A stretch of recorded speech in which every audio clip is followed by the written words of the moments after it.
More than 150 writers, activists, and academics have signed an open letter saying freedom of speech is under threat in North America. It was published in Harper's Magazine, an American magazine. It's called A Letter on Justice and Open Debate. The signatories talk about the loss of support, popularity, or even employment that can result from expressing opinions perceived as racist, sexist, or transphobic.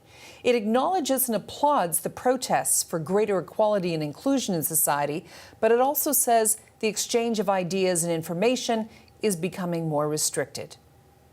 For example, here's an excerpt.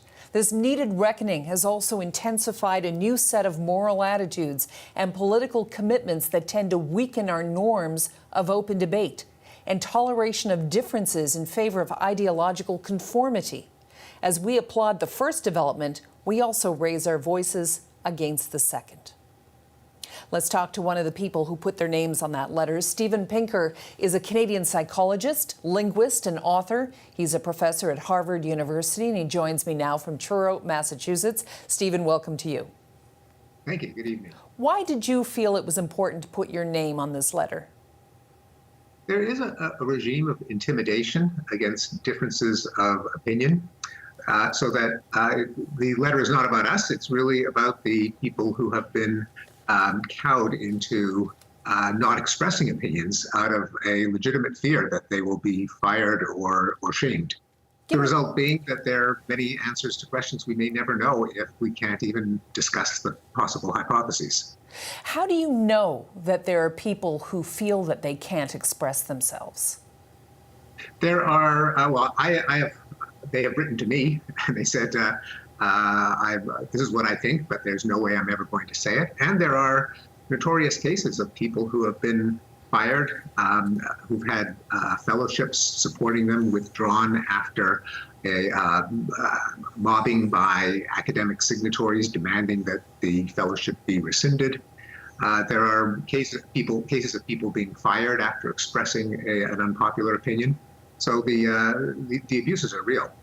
Some have argued, and I saw a lot of these arguments online today, that what the letter calls swift and severe retribution in response to perceived transgressions of speech and thought is simply people in positions of power and influence being held accountable for inappropriate and harmful behavior.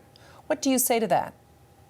Well, a difference of opinion is not harmful behavior, and that it is a vast misconception in a lot of the current discussion and debate that if you say something that goes against the popular consensus, you have committed a harm. It's as if people can't bear to hear an opinion that they disagree with or that they've never heard before, that it is wounding. And of course, whenever there's a difference of opinion, someone's feelings are going to get hurt, but we would never discover anything about anything if we followed that rule.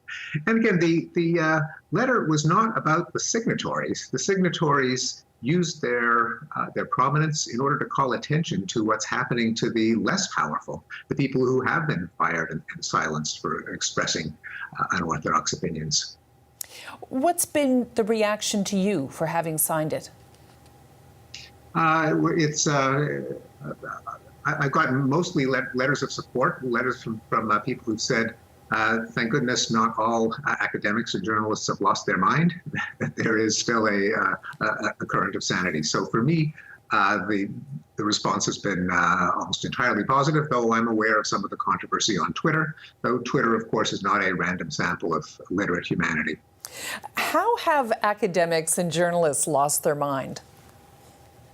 Oh, by treating unorthodox opinions as a kind of heresy that must be punished and sanctioned rather than evaluated and debated. And by the general narrowing of opinion, so a very small sliver of left-wing thought is considered to be obviously correct, and even liberals are considered to be, by that standard, right-wingers. I often say that academia is at the left pole, the mythical location from which all directions are right. Yeah. Two of the signatories to the letter have now publicly distanced themselves from this letter. One of them saying she didn't know who else was signing the letter. Many speculating she was referring to J.K. Rowling, and who recently came under fire for comments she made on Twitter about the trans community. What's your reaction to that?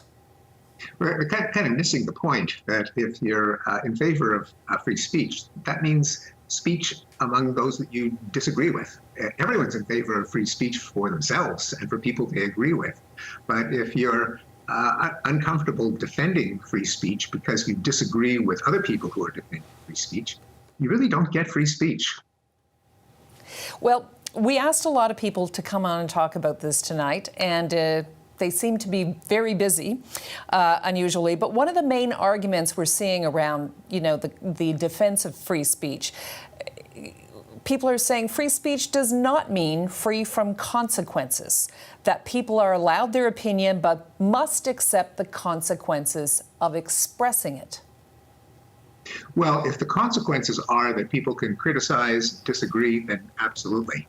The consequences are that you get fired. Then that sets up a regime of intimidation, which means that certain opinions will never be expressed, to the disadvantage of everyone, because no one's infallible, no one's omniscient. The only way we can discover the way the world works and how to improve it is if ideas get broached and evaluated and debated, and so that we can know which ones are right and which ones are wrong.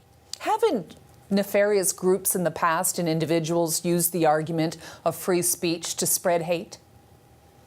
Not that I know of. And in any case, in the United States, by the way, hate speech is constitutionally protected. Largely because you can always call an opinion that you disagree with hate speech, except for certain circumscribed exceptions, each one individually justified, such as extortion, blackmail, incitement to imminent violence. Speech is not restricted on the basis of its content, precisely because if you have vague categories, that is a license to suppress anything that you disagree with. Okay, some people think that the people who signed this letter, or the contents of this letter, amount to trying to suppress the speech and the expression of the less powerful. It's a fallacy to say that expressing an opinion is to silence or to drown out other opinions. Unless there are actual sanctions, that is, unless you're actually getting someone fired or mobbed, then there's nothing silencing about expressing an opinion. Where do you think this argument's going to go? Hard to predict, but there is a sense that an influential minority of extremists has intimidated people into silence. Everyone now is tempted to denounce others in fear that they will be denounced first. Which calls for at least some public expression of values that perhaps a large majority of people believe, namely that it's okay to express disagreement, that not everyone who disagrees with the consensus is a racist or a transphobe. And I think there's going to be a great deal of relief that a number of people have stepped forward. People who disagree with each other often hate each other's guts, but they all do agree on the need to be able to express unpopular opinions. Stephen Pinker, thank you for joining us tonight. Thank you for having me.